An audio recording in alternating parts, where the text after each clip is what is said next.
All right, fellas, it's time to cook in a kitchen, Civil War style. This time, hardtack. It's a really simple recipe. It's just a 3-2-1.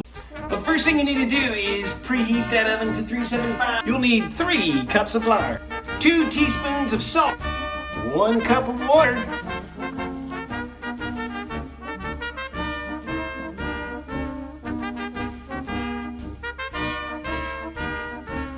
take either a fork or a chopstick and poke holes in your hardtack.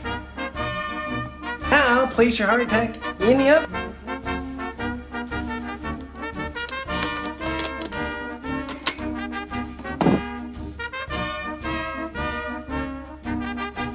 And coffee, contemplation, and hardtack on the front porch.